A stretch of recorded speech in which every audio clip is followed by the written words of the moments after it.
جب دونوں طرف کی خواتین سلتیس کے مارکے کے بعد رات کو میدان جنگ میں اپنے زخمیوں کو ڈھونڈ رہی تھیں تو اس موقع پر ایک واقعہ ہو گیا۔ ایسے واقعات عام طور پر نہیں ہوا کرتے تھے۔ ہوا یوں کہ 3-4 مسلمان خواتین لاشوں اور زخمیوں میں اپنے مجاہدین کو ڈھونڈ رہی تھیں۔ ان میں سے ایک خاتون ذرا الگ ہو گئی اور اسے ایک زخمی مجاہد نظر آ گیا۔ اس نے مشعل کی روشنی میں دیکھا کہ وہ زندہ تھا اور اٹھنے کی کوشش کر رہا تھا۔ اس کے کپڑے خون سے لال ہو گئے تھے اور نہ جانے اسے کہاں کہاں زخم آئے تھے۔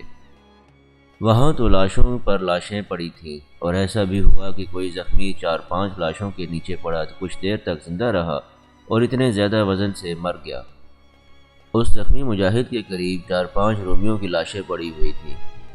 مسلمان خاتون اپنے زخمی مجاہد کو سہارا دے کر اٹھانے کی کوشش کر رہی تھی۔ مجاہد نے اس سے پانی مانگا۔ ہر عورت کے پاس پانی کا چھوٹا سا مشکیزہ تھا۔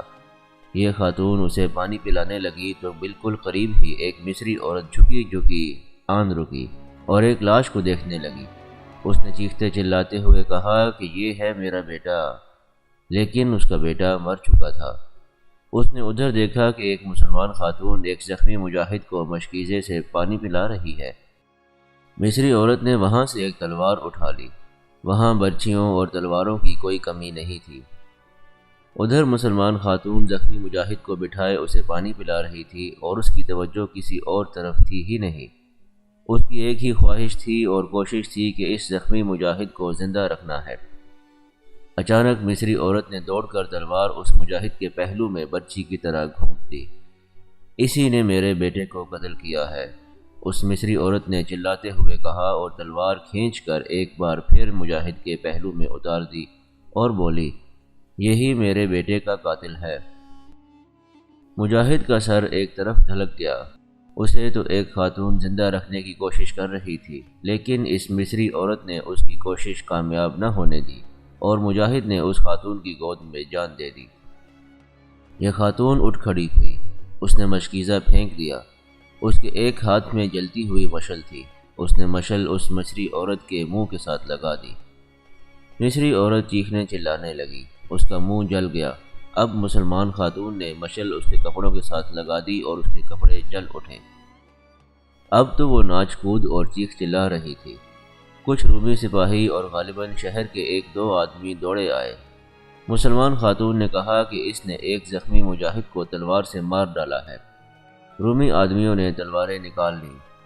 وہاں زیادہ تر مسلمان مستورات تھیں۔ ان سب نے تلواریں اور برچھیاں اٹھا لیں اور رومی مردوں کو للکار کر کہا کہ وہ اپنے مردوں کو نہیں بلائیں گی اور سب کو کاٹ پھینکیں گی۔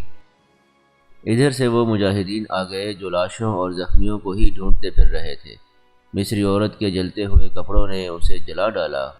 وہ ابھی تک چیخ رہی تھی اور اس کے اپنے آدمی اس کے قریب نہیں جا رہے تھے۔ مجاہدین دوڑے آئے تو رومی اور مصری آدمی وہاں سے کھسکنے لگے۔ ایک مسلمان عورت نے بلند آواز سے اپنے مجاہدین سے کہا کہ وہ چلے جائیں، ان آدمیوں کے لیے وہ خود ہی کافی ہیں۔ مجاہدین کو دیکھ کر رومی شش و پنج میں پڑ گئے۔ اتنے میں کئی اور مسلمان خواتین آن پہنچی۔ کسی کے ہاتھ میں برچھی اور کسی کے ہاتھ میں تلوار تھی۔ یہ ایک دہشت تھی جو رومیوں پر پہلے ہی طاری تھی۔ اس دہشت نے رومیوں کو اور دوسرے آدمیوں کو جو قلعے سے باہر آئے تھے وہاں سے کھسک جانے پر مجبور کر دیا اور خون خرابہ ہوتے ہوتے رہ گیا۔ تقریباً تمام مورخین نے لکھا ہے کہ اس روز کی لڑائی میں رومیوں کا پلہ بھاری رہا۔ یہ اس لحاظ سے کہ جانی نقصان مجاہدین کا زیادہ ہوا اور وہ کوئی کامیابی حاصل نہ کر سکے۔ وہ تو اس قلعہ بند شہر کو محاصرے میں لینے آئے تھے، لیکن محاصرہ ممکن نظر نہیں آتا تھا۔ جنرل تھیوڈور اپنا یہ عہد پورا کر رہا تھا کہ وہ عرب کے ان قلیل تعداد مسلمانوں کے آگے دیوار کھڑی کر دے گا اور انہیں اس قابل نہیں چھوڑے گا کہ وہ سکندریہ کی طرف پیش قدمی کریں۔ محمد حسنین ہیکل نے کچھ مورخین کے حوالے سے لکھا ہے کہ رومی فوج میں پہلی بار دیکھا گیا کہ فوجیوں نے ذاتی شجاعت کے کارنامے دکھائے۔ صاف پتہ چلتا تھا کہ رومیوں نے مسلمانوں کی وہ دہشت جھٹک ڈالی ہے جو ان پر ہر وقت طاری رہتی تھی۔ تاریخ میں یہ اشارہ ملتا ہے کہ سپہ سالار عمرو بن عاص رضی اللہ تعالیٰ عنہ نے صاف الفاظ میں تسلیم کیا کہ وہ شجاعت جس کی بدولت رومی فوج کی دھاک بیٹھی رہتی تھی وہ انہوں نے رومیوں میں پہلی بار دیکھی ہے۔ سپہ سالار نے اپنے سالاروں اور ان کے ماتحتوں کو بلا کر کہا کہ اب ہمارا مقابلہ اصل رومیوں کے ساتھ ہے اور اب ہمیں اس سے زیادہ شجاعت کی ضرورت ہے۔ مجاہدین اسلام کے ہاں شجاعت کی تو کمی نہیں تھی اور ان کے حوصلے میں بھی کمی نہیں آئی تھی، لیکن پہلی بار دیکھنے میں آیا کہ رومی اپنی جنگجوئی کی ان روایات کو زندہ کر رہے تھے جن کی بدولت وہ دنیا بھر کی بہت بڑی طاقت مانے جاتے تھے اور تاریخ میں انہوں نے نام پیدا کیا تھا۔ اگر صرف میدان جنگ ہوتا تو مجاہدین اتنی قلیل تعداد میں ہوتے ہوئے بھی فتح کی توقع رکھ سکتے تھے، لیکن ان کے خلاف دوسرے محاذ بھی کھل رہے تھے۔ سپہ سالار عمرو بن عاص رضی اللہ تعالیٰ عنہ زیر زمین محاذوں سے بے خبر تو نہیں تھے، لیکن پوری طرح باخبر بھی نہیں تھے۔ ان کا جاسوسی کا نظام انہیں صحیح رپورٹیں دے رہا تھا، لیکن رومیوں کی سرگرمیاں اس قدر پس پردہ تھیں کہ ان کی 100% صحیح رپورٹ نہیں ملتی تھی۔ سب سے بڑا خطرہ جو سپہ سالار اور دیگر سالار محسوس کر رہے تھے وہ رسد کے متعلق تھا۔ رومیوں کا تو وہ اپنا ملک تھا، اس لیے انہیں رسد کی کوئی کمی نہیں تھی۔ مسلمانوں کے لیے تو وہ زمین بھی دشمن تھی۔ رسد اور خوراک وغیرہ کسی بھی وقت اور کسی بھی جگہ رک سکتی تھی۔ رسد کی فراہمی مصری بدوؤں نے اپنے ذمہ لے رکھی تھی اور انہوں نے کبھی بھی رسد میں کمی نہیں آنے دی تھی۔ اب انہیں کہنے کی ضرورت پڑتی ہی نہیں تھی کہ رسد کا بندوبست کرے، وہ خود خیال رکھتے تھے اور اس میں کمی نہیں آنے دیتے تھے۔ ان بدوؤں کی زیادہ تعداد ایسی تھی جو لشکر میں شامل ہو گئی تھی اور باقاعدہ لڑتی بھی تھی۔ رسد کی فراہمی کے لیے بدوؤں کی 2-3 جماعتیں بنا دی گئی تھیں اور ان کے ذمہ یہی کام تھا۔ ان کے مختلف قبیلوں کے سردار بھی ان کے ساتھ تھے۔ ان سرداروں میں سے 2-4 کو رسد کے کام کی نگرانی اور فراہمی پر لگا دیا گیا تھا۔ بدو ارد گرد کے دیہات میں جا کر اناج، مویشی اور دیگر اشیاء حاصل کرتے تھے۔ ان کا طریقہ لوٹ مار جیسا نہیں تھا۔ کسی بھی گاؤں جا کر لوگوں سے کہتے کہ وہ خود ہی اناج باہر نکال دیں اور اپنے مویشی بھی دے دیں۔ پھر ان دیہاتیوں کو یقین دلایا جاتا تھا کہ مسلمانوں کا لشکر کسی گاؤں میں لوٹ مار کرنے نہیں آئے گا، اور جب مسلمان فتح مکمل کر لیں گے تو اس رسد کی اصل قیمت سے زیادہ قیمت ادا کریں گے۔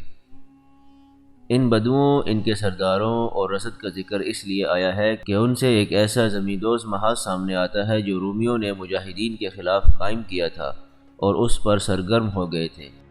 مختلف تاریخوں میں اس ایک واقعے کی کچھ واضح اور کچھ ڈھکی چھپی سی کڑیاں ملتی ہیں۔ بدوؤں کی جو جماعتیں رسد فراہم کرتی تھیں ان میں سے ایک جماعت کا سربراہ کسی بدو قبیلے کا سردار استافت تھا۔ اس کی عمر جوانی کے آخری دنوں تک پہنچ گئی تھی اور وہ بڑا ہی خوبرو آدمی تھا۔ چہرہ بھی پرشباب تھا۔ وہ دراز قد آدمی تھا اور جسم متناسب اور پرکشش۔ جب کریون کی لڑائی شروع ہوئی تو مجاہدین کے لشکر میں رسد کی کچھ کمی محسوس ہوئی۔ رسد اکٹھی کرنے والے بدو دیہاتی علاقے میں چلے گئے۔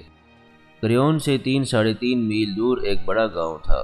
استافت اپنی جماعت کو، جس میں 50 کے قریب بدو تھے، اس گاؤں میں لے گیا۔ اپنے دستور اور انداز کے مطابق استافت نے گاؤں میں جا کر گاؤں کے بڑوں کو بلایا اور انہیں بتایا کہ اناج اور مویشیوں کی ضرورت ہے، وہ یہ چیزیں خود ہی گاؤں کے باہر رکھ دیں۔ استافت کو اور اس کی جماعت کو اب تک اچھا خاصا تجربہ ہو چکا تھا۔ اس نے بڑوں کو قائل کر لیا کہ وہ اپنے آپ ہی رسد دے دیں۔ لوگ رسد دینے لگے۔ گھوڑا گاڑیاں اور اونٹ ساتھ تھے۔ سارا سامان ان پر لادا جانے لگا۔ بدوؤں کا سردار استافت نگرانی کر رہا تھا۔ گاؤں کا ایک بزرگ صورت معمر آدمی آہستہ آہستہ چلتا استافت کے پاس آ رکا اور بڑے اتفاق سے اس کے ساتھ ہاتھ ملایا۔ یہ بوڑھا آدمی لباس، چہرے مہرے اور انداز سے اس گاؤں کا کوئی سرکردہ فرد معلوم ہوتا تھا۔ اس نے استافت کے ساتھ دوستانہ بے تکلفی سے باتیں شروع کر دیں۔ اس کا لب و لہجہ مشفقانہ تھا۔ اس نے قدر اطمینان کا اظہار کیا کہ اس کا گاؤں مسلمانوں کو رسد دے رہا ہے۔ اس کے جواب میں استافت نے بھی دوستانہ بے تکلفی کا اظہار کیا اور اس بزرگ کے ساتھ احترام سے بات کی۔ تم تو بہت ہی خوبرو جوان ہو، بزرگ نے کہا۔ تم سے خوبرو جوان کبھی کبھی نظر آتا ہے۔ تجھے دیکھ کر کماریوں کے دل دھک دھک کرنے لگتے ہیں۔ اپنی تعریف سن کر آپے سے باہر ہو جانا انسان کی ایسی کمزوری ہے جو انسانیت کی ابتدا سے ہی ساتھ ساتھ چلی آ رہی ہے۔ استافت محض ایک سردار تھا۔ اس کی عقل اور شخصیت میں اتنی پختگی نہیں تھی کہ وہ اس بوڑھے کی زبان سے اپنی تعریف سن کر متاثر نہ ہوتا۔ یہ بوڑھا کوئی جہاں دیدہ آدمی تھا۔ اس نے استافت کی کچھ اور ہی تعریفیں کر ڈالی اور استافت کو برتری کے احساس میں مبتلا کر دیا۔ تم ان لوگوں کے سردار معلوم ہوتے ہو، بزرگ نے کہا۔ یہ تو سب کچھ گاڑیوں اور اونٹوں پر لاد کر لے جا رہے ہیں۔ شام ہونے کو ہے، کیا تم میری یہ خواہش پوری نہیں کر سکو گے کہ آج شام کا کھانا میرے ساتھ کھاؤ؟ استافت نے اس کی دعوت بخوشی قبول کر لی۔ اس کا کام رسد فراہم کرنا تھا جو اس نے کر دی تھی، اور رسد جا رہی تھی۔ اب لشکر میں اس کی ضرورت نہیں تھی، وہ لڑنے لڑانے کی ذمہ داریوں سے آزاد تھا۔ استافت جب اس بوڑھے کے گھر میں داخل ہوا تو اسے صحیح اندازہ ہوا کہ یہ تو بڑی ہی اونچی حیثیت کا آدمی ہے۔ اسے جس کمرے میں بٹھایا گیا اس کمرے کی شان شاہانہ تھی۔ فرش پر دری اور دری پر نرم گداز گدا بچھا ہوا تھا۔ استافت کو اس گدے پر بٹھایا گیا۔ پیچھے گول تکیے رکھے ہوئے تھے۔ بزرگ نے استافت سے کہا کہ وہ مسلمان نہ ہوتا تو اسے اس علاقے کی بہترین شراب پیش کی جاتی۔ میں عیسائی ہوں میرے محترم میزبان، استافت نے کہا۔ میں نے اسلام قبول نہیں کیا۔ ہم نے شاہ ہرکل کی بادشاہی کے مقابلے میں مسلمانوں کو بہت اچھا پایا، اس لیے ان کے ساتھ ہو گئے۔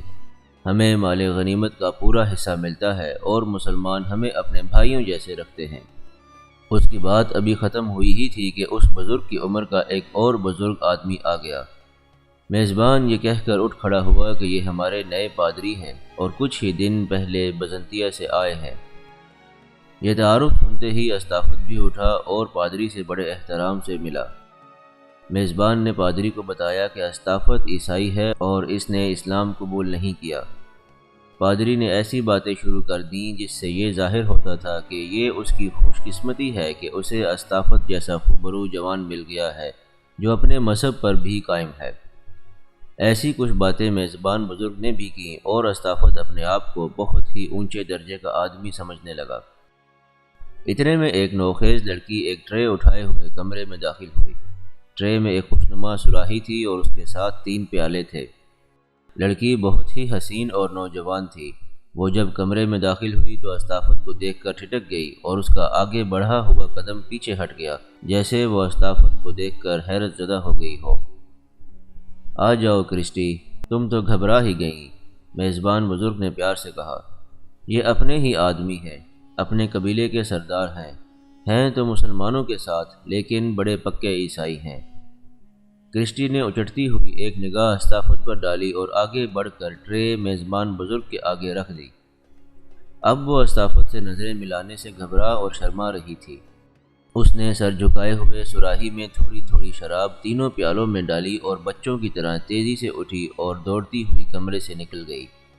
میری یہ بیٹی بہت شرمیلی ہے، میزبان بزرگ نے کہا۔ گھر سے باہر تو کسی غیر آدمی کے ساتھ بات بھی نہیں کرتی۔ اتنے میں 2 ملازم آئے اور انہوں نے ان کے آگے کھانا رکھنا شروع کر دیا۔ استافت کھانے کو دیکھ دیکھ کر حیران ہو رہا تھا۔ یہ تو شاہی دسترخوان تھا۔ کھانا چنا جا چکا تو یہ تینوں کھانا کھانے لگے۔ میزبان بزرگ اور پادری کچھ نہ کچھ بول رہے تھے، لیکن استافت کی نگاہیں بار بار اس دروازے کی طرف اٹھتیں اور وہیں رک جاتی تھیں جس دروازے سے کرسٹی اندر آئی اور دوڑتی باہر چلی گئی تھی۔ اس کی نظریں ایک بار پھر کھانے سے اٹھ کر دروازے پر چلی گئیں۔ دروازے کے ساتھ ہی دوسری دیوار میں کھڑکی تھی۔ کھڑکی کا ایک کواڑ ذرا سا کھلا ہوا تھا۔ استافت نے دیکھا کہ اسے کرسٹی کا آدھے سے کچھ کم چہرہ نظر آ رہا تھا۔ ایک آنکھ اور ایک طرف کا آدھا گال اور آدھے ہونٹ دکھائی دے رہے تھے۔ یہ ہونٹ ہلکی سی مسکراہٹ سے کھلے ہوئے تھے۔ چہرہ نئے چاند کی طرح نظر آتا تھا۔ کوئی شک نہ رہ گیا کہ کرسٹی استافت کو دیکھ رہی تھی اور اس کے ہونٹوں پر جو مسکراہٹ تھی وہ صاف بتاتی تھی کہ جس طرح استافت کرسٹی کو ایک بار پھر دیکھنے کو بیتاب تھا، اسی طرح کرسٹی بھی استافت کو اچھی طرح دیکھنے کو بیتاب تھی۔ اتنی حسین اور پرکشش لڑکی کے آدھے چہرے کو دیکھ کر استافت بے کل اور بے قرار ہو گیا۔ وہ اس معصوم اور حسین چہرے کو اور کرسٹی کے سروقت سراپا کو اپنے سامنے اور قریب دیکھنے کو تڑپنے لگا۔ کچھ دیر بعد یہ ذرا سا چہرہ بھی وہاں سے ہٹ گیا، جیسے نئے چاند کو گھٹا نے لگل لیا ہو۔ میں اس بیٹی کو چھپا چھپا کر رکھتا ہوں، میزبان بزرگ نے کہا۔ کیوں؟ استافت نے پوچھا۔ کس کی طرف سے آپ کو خطرہ ہے؟ مجھے بتائیں، میں اسے دنیا کے تختے سے اٹھا دوں گا۔ مسلمانوں کے ڈر سے، بزرگ نے جواب دیا۔ کرسٹی پر کسی مسلمان کی نظر پڑ گئی تو پھر میری یہ بیٹی مجھے باقی عمر نظر نہیں آئے گی۔ سنا ہے مسلمان سپاہی کرسٹی جیسی کسی لڑکی کو دیکھتے ہیں تو اسے اٹھا کر لے جاتے ہیں اور اپنے کسی سالار کو بطور تحفہ پیش کرتے ہیں۔ آپ نے غلط سنا ہے محترم بزرگ، استافت نے کہا۔ مسلمانوں کے مذہب میں بھی ایسی اجازت نہیں، اور مسلمانوں کا ذاتی اخلاق بھی ایسا ہے کہ وہ کسی لڑکی کی طرف دیکھتے ہی نہیں۔ میں اس وقت سے ان کے ساتھ ہوں جب انہوں نے فرما شہر فتح کیا تھا۔ میں نے کبھی کسی سالار کے ساتھ کوئی لڑکی نہیں دیکھی، نہ ہی کسی مسلمان سپاہی کو کہیں سے لڑکی لاتے اور کسی سالار کو پیش کرتے دیکھا ہے۔ میزبان بزرگ اور پادری ہنس پڑے۔ ان کی اس ہلکی سی ہنسی میں طنز تھا۔ تم نہیں جانتے ہمارے معزز مہمان، پادری نے کہا، تمہارے دل میں مسلمانوں کا احترام بھی ہے اور ان کی محبت بھی، یہ کوئی بری بات نہیں۔ ہم صرف یہ سوچ کر تمہارے ساتھ یہ قصہ چھیڑ بیٹھے ہیں کہ تم عیسائی ہو اور اب تک بہت سی عیسائی لڑکیاں مسلمانوں کے قبضے میں جا چکی ہیں۔ تمہیں کسی سالار کے پاس کوئی عیسائی لڑکی اس لیے نظر نہیں آئی کہ یہ کرسٹی جیسی معصوم لڑکیوں کو مدینہ بھیج دیتے ہیں۔ تم مصری بدو گھروں سے دور ہو اور کچھ عرصے سے گھروں کو نہیں گئے۔ جب کبھی واپس جاؤ گے تو تمہیں پتہ چلے گا کہ تمہاری کتنی لڑکیاں مدینہ پہنچ گئی ہیں۔ میں اتنا ضرور مانتا ہوں، میزبان بزرگ بولا، کہ مسلمان دوسری فاتح قوموں جیسے نہیں۔ دوسرے فاتحین تو کوئی شہر فتح کرتے ہی وہاں کی عورتوں پر ٹوٹ پڑتے ہیں، لیکن مسلمان ایسا نہیں کرتے۔ وہ مفتوحین کی عزت و آبرو اور جان و مال کے محافظ بن جاتے ہیں، لیکن درپردہ کسی حسین دوشیزہ کو دیکھ کر اٹھوا لیتے ہیں۔ مسلمان پہلے اپنے اچھے اخلاق کا اثر ڈالتے ہیں، پادری نے کہا۔ جب ان کا قبضہ مکمل ہو جاتا ہے تو مفتوحہ لوگوں کو اپنا غلام بنا لیتے ہیں۔ میں ملک شام میں دیکھ آیا ہوں، وہاں کے عیسائی رومیوں کو اور ہرکل کو اب یاد کرتے ہیں۔ جن عیسائیوں نے مسلمانوں کی مدد کی تھی، اب جا کر ان کی حالت زار دیکھو جو مسلمانوں نے کر دی ہے۔ استافت حیرت زدگی کے عالم میں ان دونوں معزز بوڑھوں کے چہروں پر نظر گاڑے ہوئے تھا۔ اس نے مسلمانوں کے کردار کا ایک ہی روپ دیکھا تھا اور اسے یقین تھا کہ مسلمانوں کے کردار کا اصلی روپ یہی ہے۔ اس نے ابھی کوئی قابل اعتراض حرکت نہیں دیکھی تھی۔ اس کے چہرے پر حیرت کے جو تاثرات تھے ان میں پریشانی اور تذبذب کی جھلک بھی تھی۔ وہ مسلمانوں کے کردار کے خلاف کوئی بات ماننے پر اپنے آپ کو آمادہ نہیں کرنا چاہتا تھا، لیکن اپنے پادری اور میزبان کو بھی نہیں جھٹلا سکتا تھا۔ ان دونوں بوڑھوں کے بولنے کا انداز ایسا تھا جس میں سچائی کی جھلک پوری طرح نمایاں تھی۔ دونوں بوڑھے باری باری مجاہدین اسلام کے خلاف زہر اگلتے رہے۔ مجھے یہ بتائیں کہ میں کیا کر سکتا ہوں، استافت نے ایسے لہجے میں کہا جیسے وہ یہ بات کہنا نہیں چاہتا تھا، لیکن کہنے لگا، کیا میں مسلمانوں کا ساتھ چھوڑ دوں؟ تم ان کا ساتھ چھوڑ دو تو کوئی فرق نہیں پڑے گا، پادری نے کہا۔ اگر تمہارے دل میں عیسائیت کا احترام اور عیسائیوں کی محبت ہے تو تم بہت کچھ کر سکتے ہو۔ یہ سوچ لو کہ مسلمانوں نے اگر سکندریہ بھی فتح کر لیا اور پورا مصر ان کے ہاتھ آ گیا تو پھر شام کی طرح اس ملک میں بھی کوئی ایک بھی گرجا گھر کھڑا نہیں رہے گا۔ پادریوں کو قتل کر دیا جائے گا۔ تم اپنے پورے قبیلے سے کہو کہ وہ مسلمانوں کے لشکر سے نکل جائیں، لیکن یہ بھی کافی نہیں۔ تمہارے ساتھ دوسرے قبیلوں کے سردار بھی ہیں، انہیں یہ ساری باتیں بتاؤ اور انہیں آمادہ کرو کہ وہ اپنے قبیلوں کو یہاں سے واپس اپنے گھروں میں لے جائیں۔ پھر انہیں یہ بتائیں کہ تمہارے لیے صرف رومی اچھے ہمدرد اور مخلص ہیں۔ میں یہ بھی کافی نہیں سمجھتا، میزبان بوڑھے نے کہا۔ یہ لوگ مسلمانوں کے لشکر کی ساتھ ہی رہیں اور ان کی لڑائی لڑنے کی بجائے انہیں دھوکہ دیں اور انہیں نقصان پہنچائیں۔ یہ کیسے ہو سکتا ہے؟ استافت نے پوچھا۔ میں یہ بھی بتاتا ہوں کہ تمہارے قبیلے کیا کریں گے، میزبان نے کہا۔ مسلمان کسی شہر کو محاصرے میں لیے ہوئے ہوں یا رومیوں کے ساتھ کہیں کھلے میدان میں لڑائی ہو رہی ہو تو بدو مسلمانوں کی پیٹھ پر وار کرے اور ان میں سے کسی کو زندہ نہ رہنے دے۔ اگر میری یہ تجویز اچھی لگے تو کل سے ہی اپنے سرداروں کو اس کے لیے تیار کرنا شروع کر دو۔ تم دیکھو گے کہ مسلمان کریون کو فتح کیے بغیر اس شہر کی دیواروں کے باہر ہی مردہ پڑے ہوں گے یا اپنی عورتوں کو بھی یہیں چھوڑ کر بھاگ جائیں گے۔ صرف تمہارے بدو ہی نہیں، یہاں تو بے شمار قبطی عیسائی بھی مسلمانوں کی مدد کر رہے ہیں۔ یہ بہت بڑا گناہ ہے جو خدا بخشے گا نہیں اور قبطی عیسائیوں کو عبرتناک سزا ملے گی۔ میرے محترم بزرگ، استافت نے کہا، آپ غالباً بھول گئے ہیں کہ یہاں کے قبطی مسلمانوں کی مدد کو کیوں آگے آ گئے ہیں۔ کیا آپ قبطیوں کا قتل عام بھول گئے ہیں جو شاہ ہرقل اور اسقف اعظم کیرس نے کیا تھا؟ اصل اسقف اعظم بنیامین ہے جو آج تک جلا وطنی کی زندگی گزار رہا ہے۔ ہم بدوؤں کو تو رومی فوج اپنا زرخرید غلام سمجھتی ہے۔ مصر میں انقلاب آ رہا ہے، پادری نے کہا۔ شاہ ہرقل مر چکا ہے، اس کا بیٹا قسطنطین بھی مر گیا ہے۔ کیرس خود کمک لے کر آیا ہے۔ میں سکندریہ سے آیا ہوں۔ کیرس نے قبطی عیسائیوں سے معافی مانگی ہے اور اس نے اعلان کیا ہے کہ اب مصر میں عیسائیت کا راج ہوگا اور اس پر بزنطیہ کے شاہی خاندان کا کوئی حکم نہیں چلے گا۔ ہم بہت سے پادری بزنطیہ سے آئے ہیں اور یہاں کے عیسائیوں کو یہی بات بتا رہے ہیں کہ اب ہرقل کی فرعونیت اور اس کی بنائی ہوئی عیسائیت مکمل طور پر ختم ہو چکی ہے۔ استافت کے چہرے پر شش و پنج کے تاثرات کچھ زیادہ نمایاں ہو گئے۔ اس کے پاس تو جیسے کوئی اور سوال یا شک یا کوئی اور بات ہی نہیں تھی۔ اس دوران اس نے 3-4 بار کھڑکی کی طرف دیکھا جس کا ایک کواڑ ذرا سا کھلا ہوا تھا۔ اسے کرسٹی کا چہرہ پھر نظر آیا اور اب اس کے ہونٹوں پر مسکراہٹ پہلے سے زیادہ تھی۔ یہ مسکراہٹ استافت کو ایک پیغام دے رہی تھی۔ وہ آخر بدو تھا، سردار بھی تھا، اس کا ذہن علم و فضل سے خالی تھا۔ اس نے دوسری بار کرسٹی کو دیکھا تو اس کا سارا دھیان اور دلچسپیاں اس چہرے پر مرکوز ہو گئیں۔ وہ کھانا کھا چکے تھے، ملازم برتن اٹھا کر لے گئے تھے اور باہر رات تاریک ہو گئی تھی۔ میزبان بزرگ نے استافت سے کہا کہ اس کی دلی خواہش ہے کہ وہ رات اس کا مہمان رہے۔ استافت کا کام رسد فراہم کرنا تھا جو اس نے کر دی تھی۔ وہ رات کے لیے وہاں رک سکتا تھا اور وہ رک گیا۔ وہ اس امید پر رکا تھا کہ کرسٹی کا چہرہ اور سراپا اسے 1-2 بار شاید پھر دکھائی دے گا۔ ان دونوں بوڑھوں نے استافت کو ایسا اعزاز اور احترام دیا جیسے وہ شاہی خاندان کا فرد ہو۔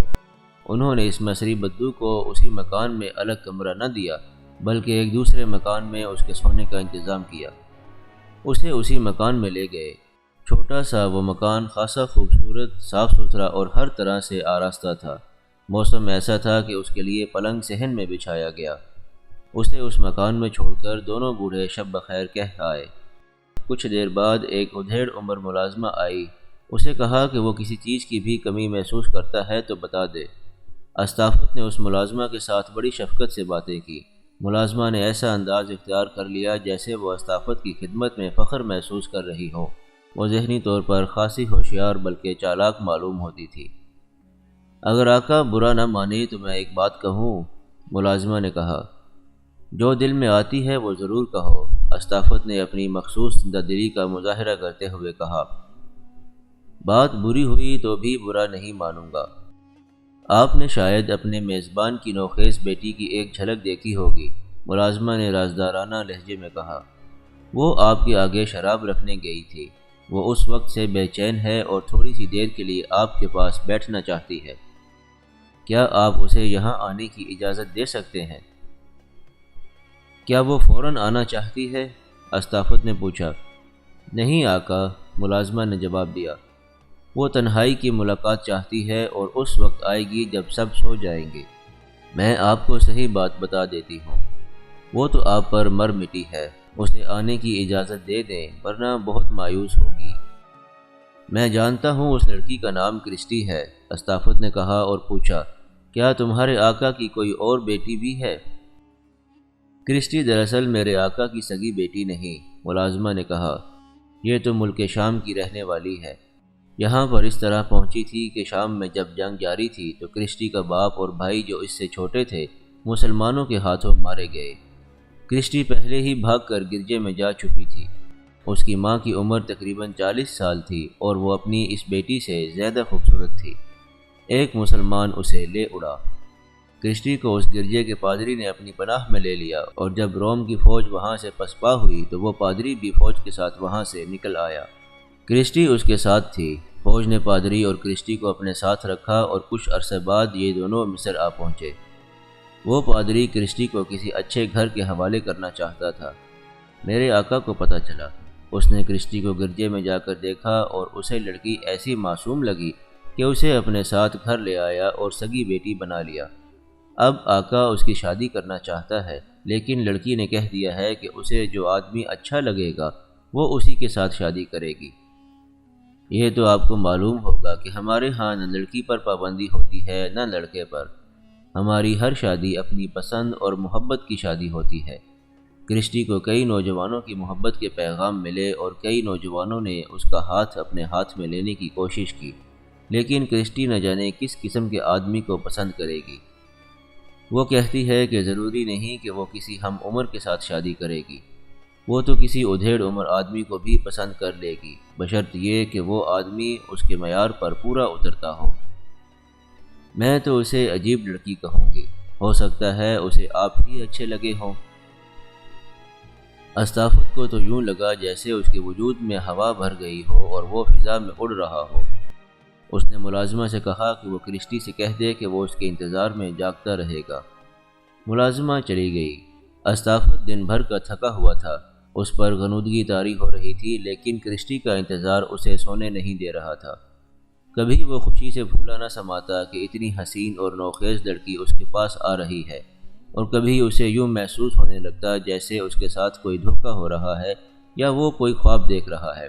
اسے اپنے متعلق معلوم تھا کہ وہ خوبرو آدمی ہے، وہ تھا تو بدو، لیکن اس کا رنگ کالا یا سانولا نہیں بلکہ بڑا صاف اور کھلا ہوا رنگ تھا۔ اگر وہ سیاہ روح ہوتا تو پھر اس کا یہ شک وجہ ہوتا کہ اس کے ساتھ کوئی دھوکہ ہو رہا ہے اور اتنی حسین و جمیل لڑکی اس کے پاس نہیں آ سکتی۔ چاندنی بڑی صاف اور سفید تھی، اسے یوں محسوس ہو رہا تھا جیسے چاند ایک مقام پر رک گیا ہے اور رات آگے بڑھ ہی نہیں رہی۔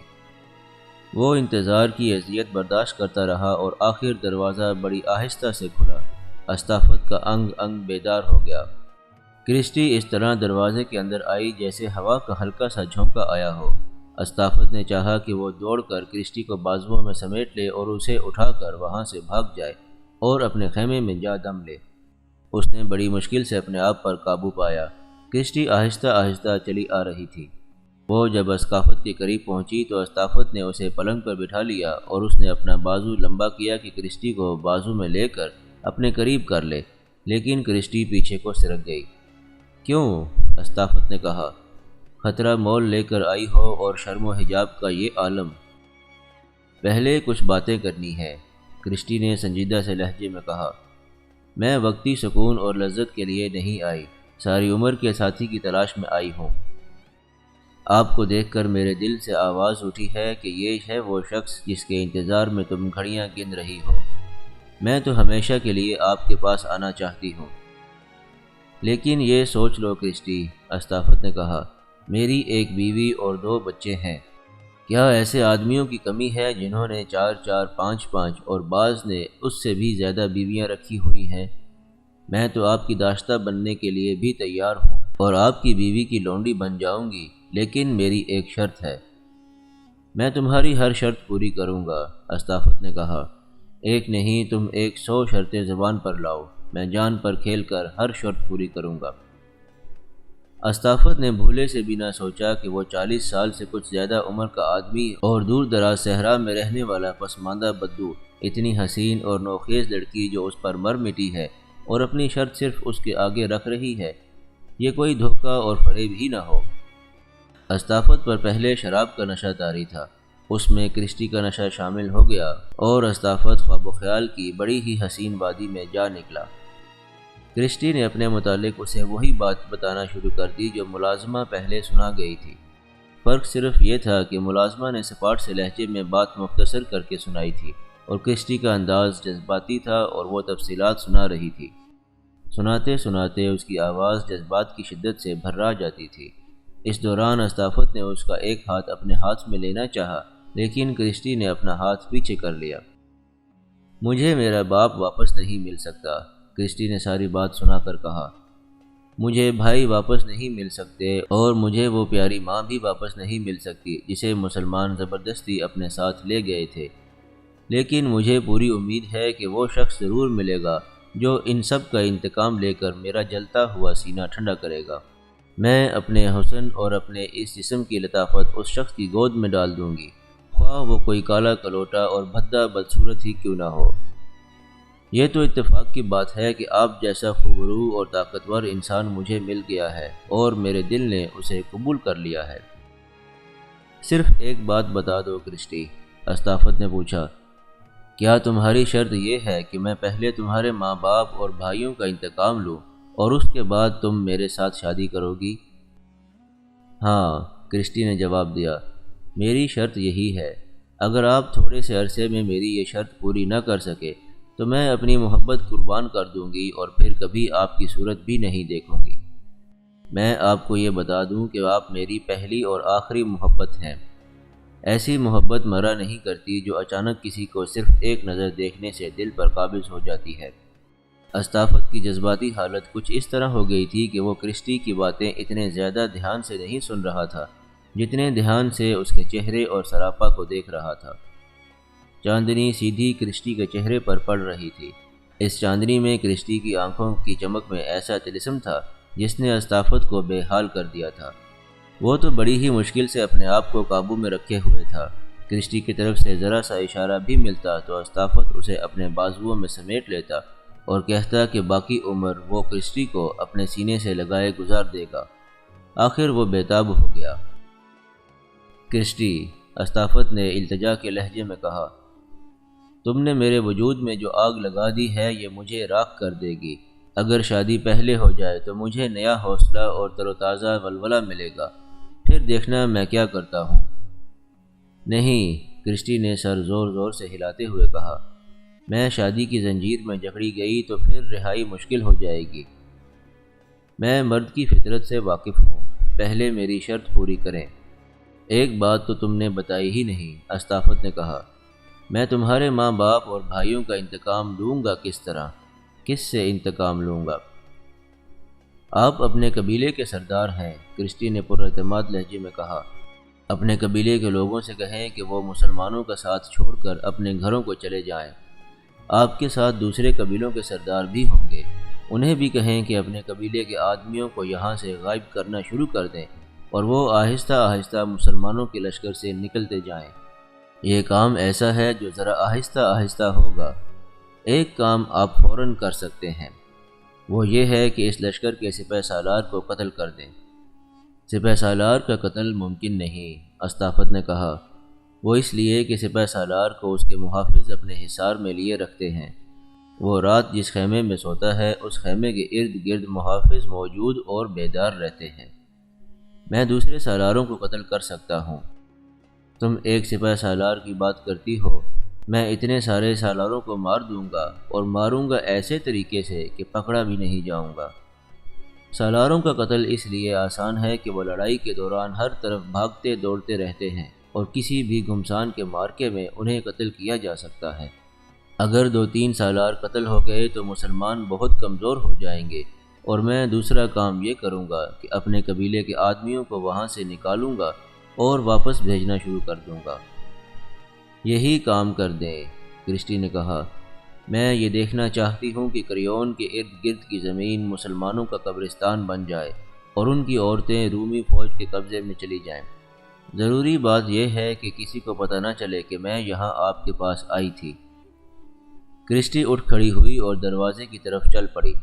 استافت کو یوں لگا جیسے اس کا دل اس کے سینے سے نکل کر کرسٹی کے قدموں میں جا پڑا ہو۔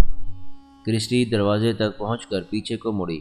میں انتظار کروں گی، کرسٹی نے کہا اور دروازے میں سے نکل گئی۔ استافت کی نظریں دروازے پر لگی رہیں۔ اسے تو جیسے احساس ہی نہیں ہوا تھا کہ یہ نوخیز کلی اتنی دیر اس کے پاس بیٹھی رہی ہے۔ وہ تو یوں آئی اور گئی جیسے بجلی چمک کر پھر اندھیرا کر گئی ہو۔ یہ ایک احساس تھا جو استافت کو بے حال کر گیا۔ وہ کرسٹی کی شرطیں پوری کرنے کے لیے تیار ہو گیا۔